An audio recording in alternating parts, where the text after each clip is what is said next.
सेवण शरीफ report Mohammad सफ़र सेवाणी। सेवण में सिंध प्रेस क्लब सामूं ह्यूमन राइट्स फॉर्म पाकिस्तान तालका सेवण के उहदेदारनि ऐं कारकुननि पारां मीरपुर माथेले जी अवामी आवाज़ अख़बार के रिपोर्टर नसरुल्लाह गडानी के हक़ ऐं सच लिखण ते बेदर्दी सां क़त्ल कियो वियो। उन सिलसिले में HRPF तालका सेवण के उहदेदारनि ऐं मेंबरनि शहीद नसरुल्लाह गडानी जी एहसाले सवाब के लाइ दुआ घुरी वई ऐं पुरअमन एहतजाजी रैली कढी वई। उन मौक़े ते HRFP तालका सेवण जो सदर गुलाम शबीर सेवाणी, नायब सदर मोहम्मद वारिस कोरे जो मेंबर आफ्ताब अहमद शेख सिंध हुकूमत का मुतालबो किया तो शहीद साफ़ी नसरुल्लाह गडानी के खून से इंसाफ किया वने ऐं कातिलन के गिरफ्तार करे सख्त सज़ा ॾिनी वने।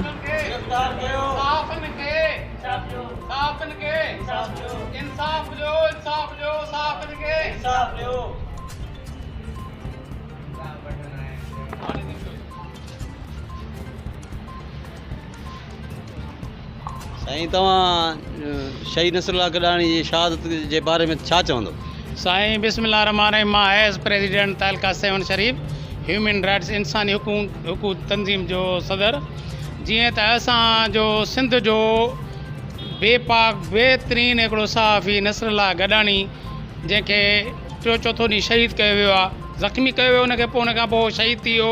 असां सिंध गवर्नमेंट खां मुतालबो कंदासीं ऐं आला इख्तियारनि खां मुताबिलो कंदासीं त शहीद नसरुल्लाह गडानी जे खून सां इंसाफ़ कयो वञे ऐं शहीद नसरुल्लाह गडानी सां जेको सो इंसाफ़ कयो वञे। हुननि खे जेको बि जन हुनखे शहीद कयो आहे, पोइ के बि आहिनि, कहिड़ा बि ताक़तवर आहिनि, उन्हनि खे केफ़िरे किरदार ताईं पहुचायो वञे।